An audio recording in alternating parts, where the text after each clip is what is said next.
오늘 함께 보실 말씀은 요한계시록 3장 14절로 22절입니다. 라오디게아 교회의 사자에게 편지하라.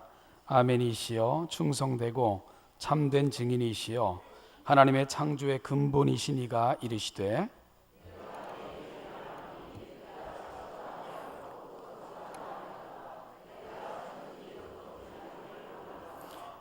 내가 이같이 미지근하여 뜨겁지도 아니하고 차지도 아니하니 내 입에서 너를 토하여 버리리라.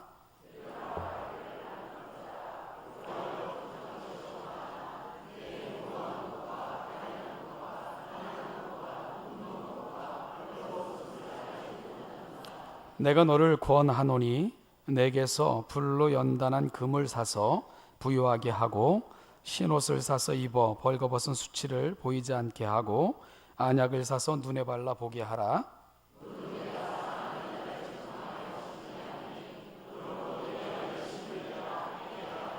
볼지어다 내가 문 밖에 서서 두드리노니 누구든지 내 음성을 듣고 문을 열면 내가 그에게로 들어가 그와 더불어 먹고 그는 나와 더불어 먹으리라.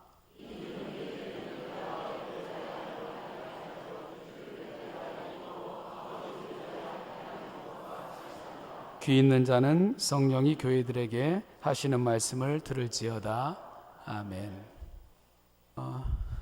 저 앞에 있는 상품에 현혹되셔서 설교자를 소홀히 하지 않기를 바랍니다.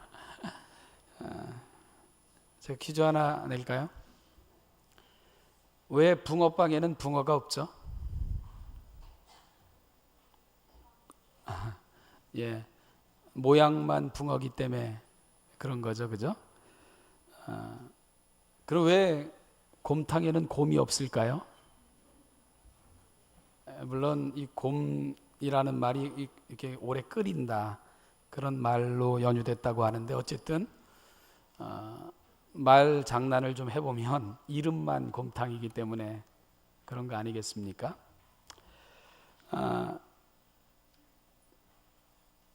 붕어빵은 모양만 그냥 흉내를 냈기 때문에 붕어빵이지만 붕어가 없고, 곰탕은 이름만 곰탕이니까 곰이 없고. 여러분, 그러면 우리가 이 질문을 조금 심각한 측면에서 한번 좀 해봐야 될 필요가 있습니다. 성탄절에는 주님이 계신가요?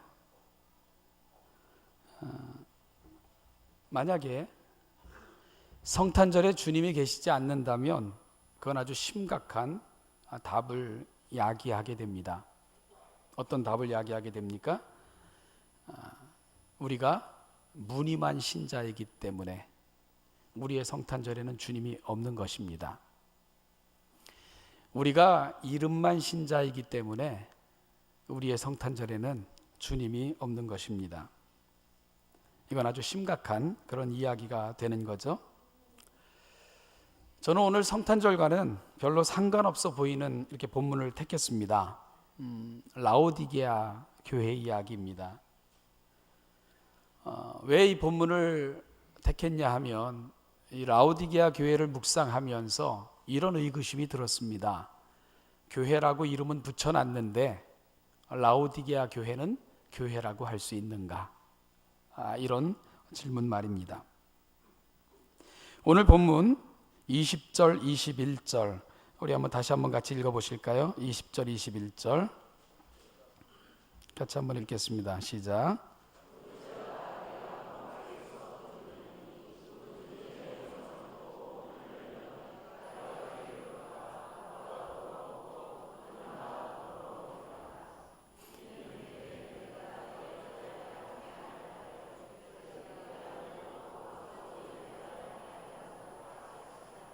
아멘. 여러분 오늘 그 20절, 21절 본문 보면 볼지어다 내가 문 밖에 서서 두드리노니 그랬죠. 주님이 지금 어디 계십니까? 문 밖에 서 계십니다. 그죠?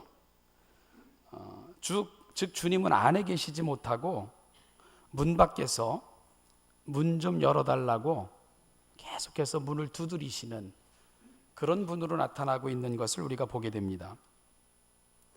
문을 두드린다, 노크하는 건데 현재 직설법을 사용하고 있어요. 이건 끊임없이 지속적으로 문을 두드리는 행위를 표현할 때 현재 직설법을 사용을 합니다.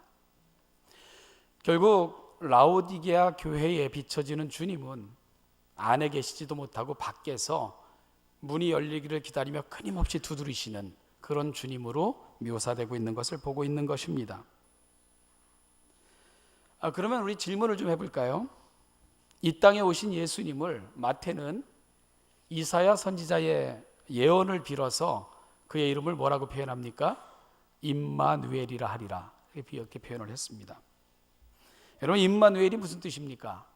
하나님이 우리와 함께 계시다. 그러면 이 땅에 오신 예수님을 임마누엘로 이름을 붙였다면 주님이 이 땅에 오신 진정한 목적은 무엇이 되는 것이죠? 우리 가운데 거처를 정하시고 우리와 함께 하시고 함께 거하시기 위해서 주님이 오신 것입니다. 그런데요, 이것은 창조의 목적이기도 합니다. 하나님께서는 우리를 그분의 형상대로, 그분의 모양대로 지으셨다고 성경은 분명히 기록하고 있습니다. 왜 하나님은 특별히 인간만 하나님의 형상대로 하나님의 모양을 조차 그렇게 지으신 것입니까? 우리가 늘 함께 나눴던 것처럼 교제의 파트너요, 우리와 함께 하시기 위해서 하나님의 교제의 대상으로 인간을 이 땅에 내신 거다, 이런 고백을 우리가 갖고 있지 않습니까? 결국 하나님이 우리를 하나님의 형상대로 지으신 것은 우리와 교제하시고 우리 속에 거하시고 우리와 함께 동행하고 싶으셨기 때문에 하나님은 우리를 하나님의 특별한 형상으로 그렇게 지으신 것입니다. 그리고 성경의 마지막 책인 요한계시록으로 가보면 새하늘과 새 땅은 어떤 나라냐, 그럴 때 하나님의 장막이 우리를 위해 펼쳐놓으신 새하늘과 새 땅 가운데로 내려와서 우리와 함께 거하시고 우리와 함께 교제하시는 그 나라가 새하늘과 새 땅 완성될 하나님의 나라라고 그렇게 소개해 주고 있습니다. 그리고 우리 가운데 거하시면서 우리 눈에 눈물을 씻기시고 다시는 애곡하는 것이나 슬퍼하는 것이나 탄식함이 없는 우리의 모든 필요를 채워주시는 그 나라, 바로 그 나라가 완성될 하나님의 나라, 바로 그 나라는 하나님이 우리 가운데 함께 거하시는 나라, 요한은 그렇게 완성될 나라를 묘사하고 있습니다. 결국요, 성탄절의 참 정신은 임마누엘, 즉 우리 가운데 거하시기 위해 오신 예수 그리스도 사건, 여러분 이렇게 설명해도 되는 것입니다. 그런데 오늘 라오디게아 교회는 어떤 교회라고요? 주님이 그 가운데 거하시지를 않습니다. 주님이 외면당하시고 계신 것을 보게 됩니다.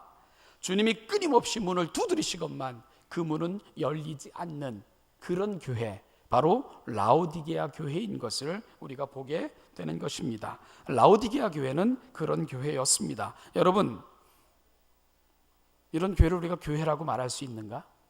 교회라고 말할 수 있습니까? 라오디게아 교회 외형적으로는 정말 훌륭했습니다. 그리고요, 그들은 자부심도 정말 대단했습니다. 얼마나 큰 자부심이 있었냐면 나는 부자라 부족한 것이 없다, 이렇게 얘기했던 교회가 라오디게아 교회였습니다. 역사상 이렇게 대단하게 자랑했던 교회는요, 아마 라오디게아 교회밖에는 없었을 것입니다. 실제로 라오디게아 지방을 우리가 이렇게 지리적으로 그리고 역사적으로 이렇게 살펴보면 라오디게아 지역은 소아시아 프리지아의 그 수도로서 이게 굉장한 부유한 그 상업 도시였습니다. 또한 인근에는 이 온천이 잘 발달돼 가지고 그로 말미암아 여기에는 각종 그 의약품들이 이렇게 개발되고 또 팔려 나가고 그리고 그 주변으로부터 수없이 많은 상인들이 몰려드는 이런 굉장한 그 당시 상업지역적, 그래서 수없이 많은 그 물질들이 오고 갔던 그러한 지역이 라오디게아 지역이었던 것을 우리가 역사를 통해서 이렇게 살펴볼 수가 있게 됩니다.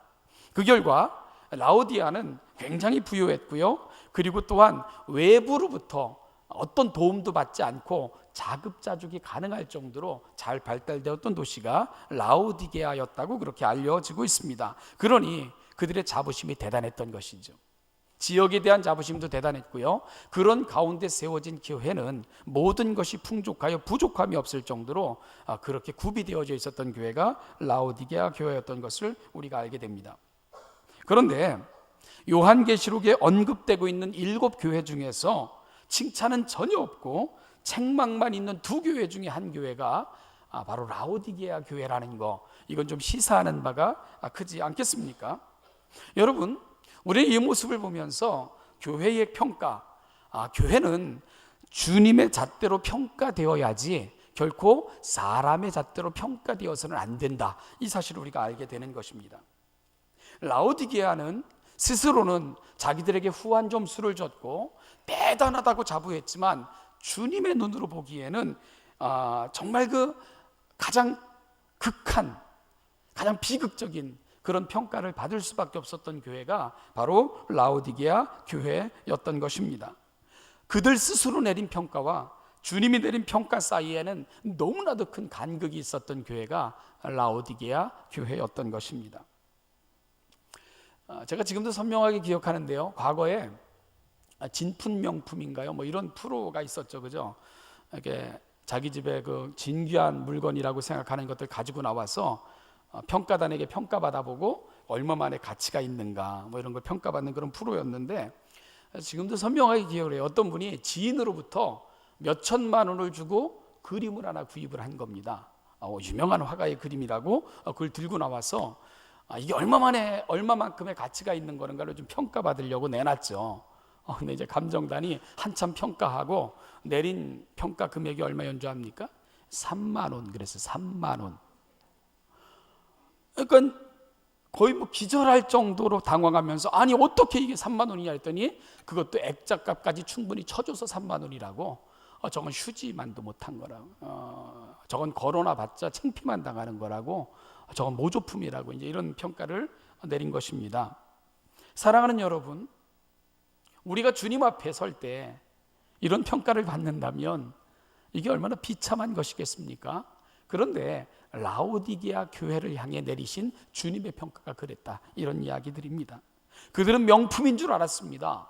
자기들은 대단한 줄 알았습니다. 자기들은 부족하여 정말 모든 것이 풍족하다고 스스로 자부했던 교회가 라오디게아 교회였습니다. 그런데 이 라오디게아 교회는 그 어떤 교회보다도 형편없는 교회로 그렇게 평가받은 것이 주님으로부터 받은 평가였다는 것, 오늘 이 시간 우리에게 시사하는 바가 너무나도 크다는 사실입니다.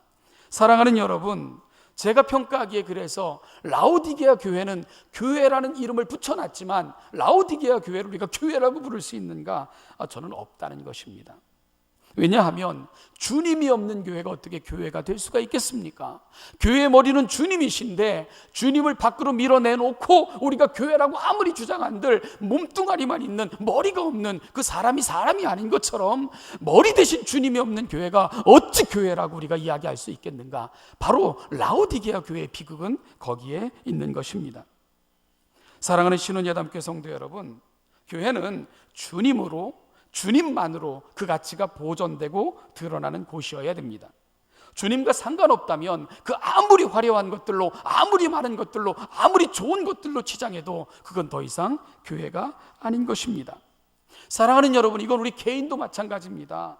우리가 아무리 오랫동안 예수를 믿었어도, 아무리 화려한 경력을 갖고 있다 할지라도, 아무리 높은 지위와 명예를 갖고 있다 할지라도, 우리가 아무리 많은 지식을 갖고 있다 할지라도, 우리가 아무리 많은 것으로 봉사한다 할지라도 주님이 없으면 우리는 신자가 아닌 것입니다.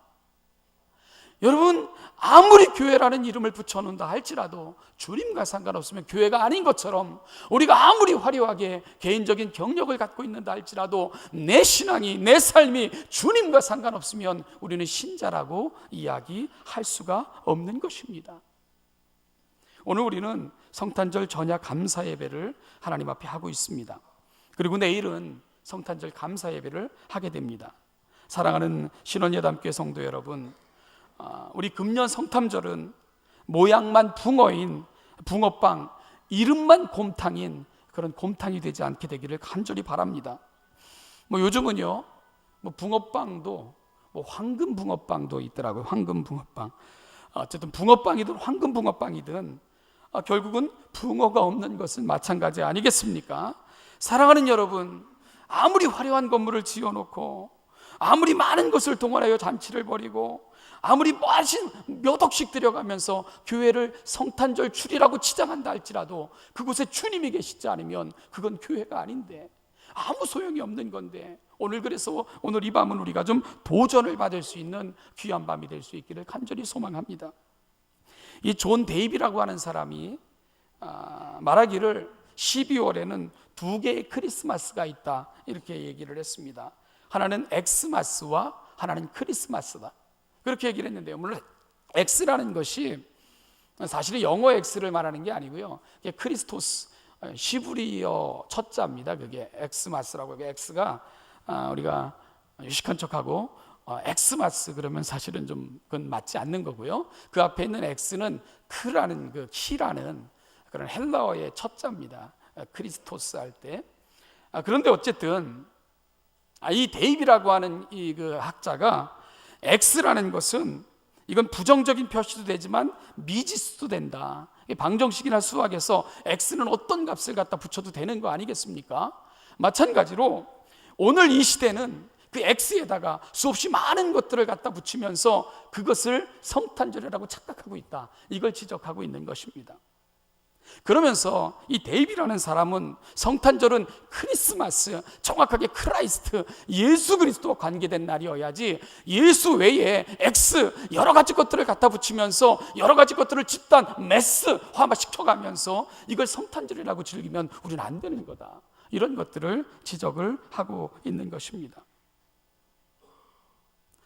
장로님께서도 기도하셨지만 예수님께서 이 땅에 오셨을 때 천군 천사들이 어떻게 찬양합니까? 지극히 높은 곳에서는 하나님께 영광이요. 금년부터, 우리가 몇 년 전부터 쓰는 성경에는 그 뒷부분의 번역이 좀 바뀌었죠. 땅에서는 하나님이 기뻐하신 사람들 중에 평화로다, 이런 노래가 온 하늘에 울려 퍼졌는데, 사랑하는 여러분, 천군 천사들이 하나님께 영광을 돌리고 있지만 사실 이 땅에 태어난 독생자 예수, 그 그리스도를 바라보는 하나님의 마음은 그리 즐거우시기만 하셨을까? 그런 생각은 안 드십니까?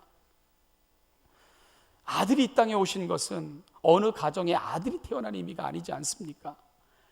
바로 이 땅에 예수 그리스도가 아기 예수로 오신 것은 죄의 모든 값을 짊어지고 저주를 받기 위해 이 땅에 오신 것입니다.